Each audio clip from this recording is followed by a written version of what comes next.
Le soufflet n'est pas près de retomber. Hier, Nadine Morano a perdu son sang-froid à la gare de l'Est après avoir croisé une femme totalement voilée.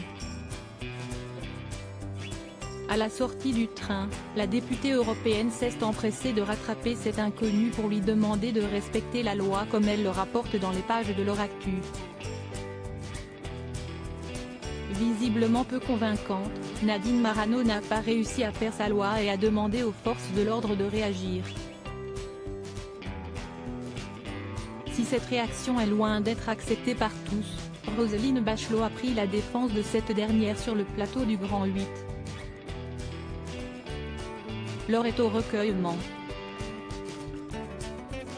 Le prince William et Harry ont tenu à rendre un hommage bouleversant à leur maman Lady Diana à l'occasion de la sortie d'un livre publié par une association, inspiré par le combat de la princesse de Galles, qui lutte contre l'intimidation et l'exclusion sociale. Nous pensons que, quand ils sont encouragés et soutenus, les jeunes ont la capacité de changer la société en mieux. Nous savons que notre mère aurait pensé la même chose et qu'elle aurait été fière des réalisations accomplies par l'association, jusqu'à présent, indiquent notamment les deux frères dans la préface de l'ouvrage. Et sinon, dans le reste de l'actualité, la presse allemande a récemment suggéré que Jules Bianchi avait accéléré avant son terrible accident. Des rumeurs qui n'auraient aucun sens pour l'écurie du pilote F1.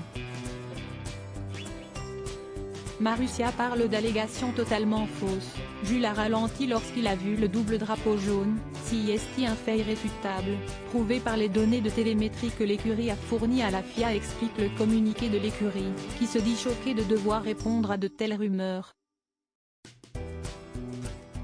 Et pour finir, Ségolène Royal a introduit un véritable débat en proposant la gratuité des autoroutes le week-end.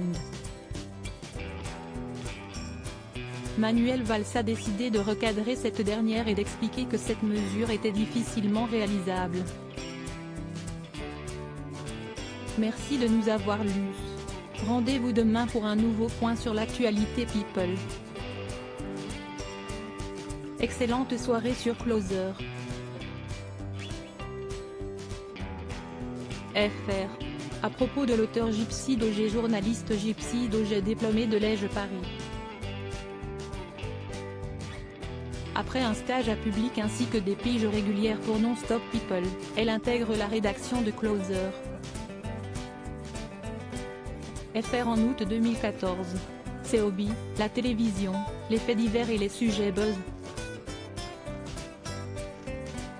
Ces derniers articles et Laurence Boccolini l'assure, vous ne saurez rien de plus sur sa fille Aurélie d'Autremont, l'île des vérités 4, trop maigre? Elle répond aux critiques. Alix, poitrine à l'air et tétons apparents, l'ex-bachelorette enflamme la toile.